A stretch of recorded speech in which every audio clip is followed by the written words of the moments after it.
The rain felt heavier that day, but not heavier than the weight I carried. I thought about my son, how the boy I raised was slipping further and further away from me. His words weren't his own, but they cut like they were. Every cold stare, I could hear his father speaking through him, turning love into distance and mother into enemy. And while I wrestled with the pain of losing my child to someone else's bitterness, another truth pressed against me. Marlon, steady, patient, trying to love me through the storm, but love felt fragile in hands still learning how to hold peace. And then, as if the storm wasn't enough, Darren reminded me why silence was never an option. He was furious that I spoke the truth, that I told the world his hands had left marks on me. But I've learned, the moment you break your silence, you take back a piece of your freedom. I'm like, what you mean your dad said I can't put my hands on you? He said, well, that's what my dad said. My dad said that if you put your hands on me, I just have to tell him, and then he's going to call the police on you because you cannot put your hands on me. And I'm like, all right, Carter. Okay.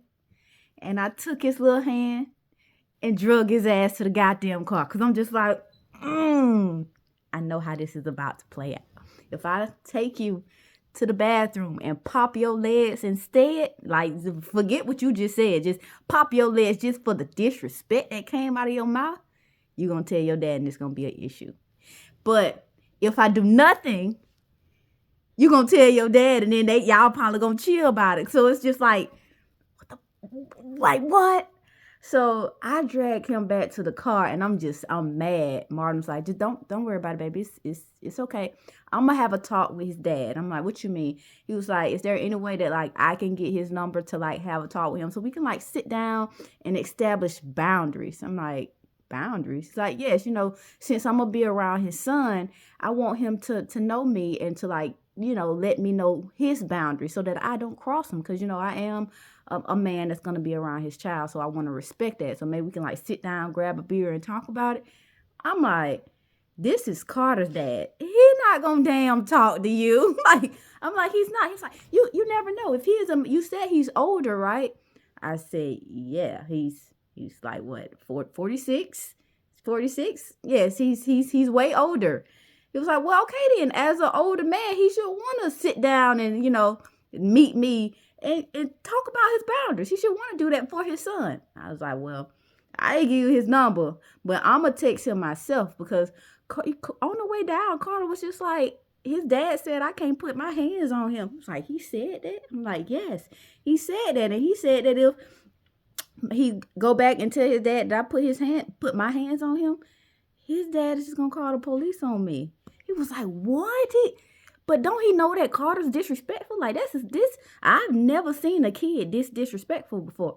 I was like, he knows it. I mean, maybe I just need to sit down and maybe I need to have a conversation with him about Carter's behavior. Because I'm just like, this ain't the Carter I know. Like, this ain't the Carter I left. So it's like, what's up with this? So we get in the car and on Sundays, because I only have Carter for the weekend, so I have to take him back by 6:00 on Sundays. So I was texting his dad like to let him know that like, hey, we're leaving the beach, we're on the way. Can you meet me at the Dollar General? Because the Dollar General was literally like the Dollar Tree was 6 minutes from his house, but it was 20 minutes from me. But I was just trying to be more convenient to him. So I'm like, can you meet me at the Dollar Tree? And when we get there, we need to have a talk about Carter's behavior. And he was just like, all right, okay. So we get back to the house, change our clothes. Like, I let Carter like clean himself off before I take him to his dad. So while he was in the shower, Martin was like, can you give me, Terry's number? That's Carter's dad. And I was just like, yeah. So I gave him his number. He's like, I'm gonna go outside and like try to, talk to him, see if I can arrange for us to just have a sit down so we can just talk about Carter, because I don't want to overstep my boundaries when it comes to Carter. But something has to happen because Carter is disrespectful, and I only see it getting worse if something doesn't happen. So if we could sit down and have like a man-to-man conversation, be like, hey, yes, I'm Key's friend, I'm going to be around your son possibly more in the future, seeing as though we are progressing. So I just want to make him comfortable. Like, oh, okay. So he stepped outside. When he stepped outside, Carter came out the bathroom, and I just like, all right, Carter, I'm about to take you to your dad, but look, you cannot be doing the things that you're doing. That was very disrespectful for you to spit in Mr. Marlon's face like that. He's like, but it was an accident. I just had water in my mouth. I'm like, Carter, come on. I know an accident when I see an accident. I know that wasn't an accident because you started laughing afterwards. And then you had the nerve to tell me that your dad said I can't put my hands on you. He was like, and my dad said that you're a liar. I'm like, what? He said, yeah, my dad says you do nothing but lie. All you do is lie. And I'm like, your dad said that I was a liar? A liar about what? Like what did I lie about? He was like, well, that's what my dad said. He said that you're a liar and you can't put your hands on me. But I wasn't trying to do that on purpose to Mr. Marlon. I just had water in my mouth and his face was just right there. And I'm like, what? All right. I'm like, okay, Carter, get your stuff together and I'm about to take you to your dad. So he's getting his stuff together. We walking outside to load up the car to go.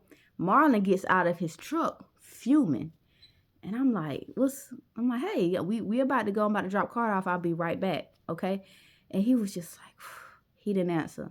I'm like, he didn't answer? He's like, no, he didn't answer. And I sent him a message to let him know who I was calling him. So I guess I just wait for him to hit me back.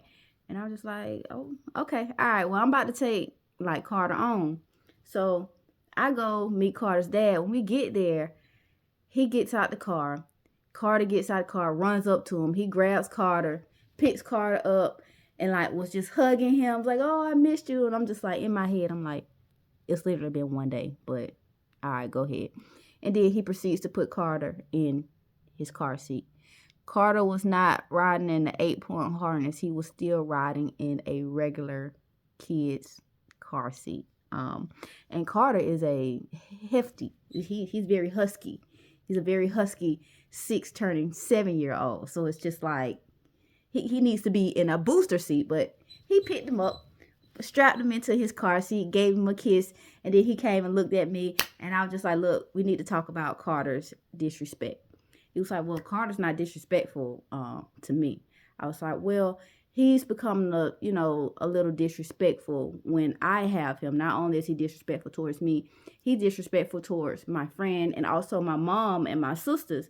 He's like, well, I don't see that when he's with me. Like, maybe he's just acting out with you. I was like, but it's different from him just like acting out, because I can understand a kid acting out, like him doing stuff to get my attention, but this is beyond getting attention. This is like disrespectful. And then he told me that you told him that I can't put my hands on him. He was like, well, it's in the custody order. There's no capital punishment. So yes, I told him that.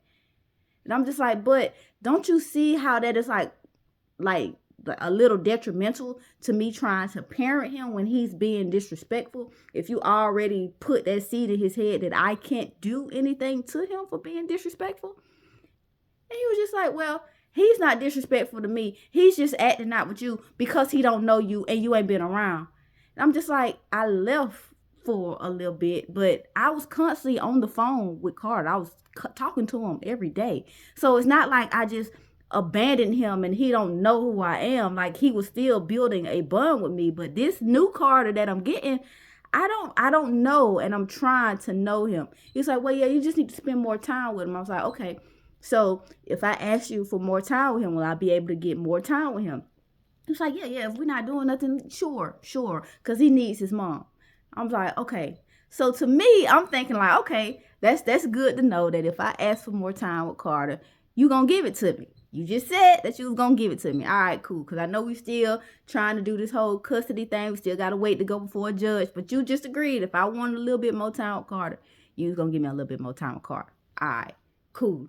So finish the drop off. I go back to the house and I have Jackson with me, because Jackson went with me to drop off Carter. I go back to the house.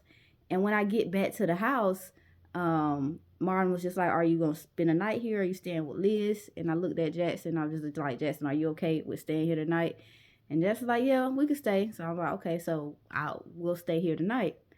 But Jackson had like this little funky attitude. When I say funky attitude, he had like this just funky attitude. So he's sitting on the couch, and I'm just like, Jackson, are you okay? Because Marta was in the kitchen cooking. I'm like, Jackson, you okay? He was like, I'm fine. I was like, no, Jackson, you not fine. Like, what's up? Like, you and your little attitude and your moves lately. Like, what's up? You're not fine. He was like, I said I'm fine, Mom.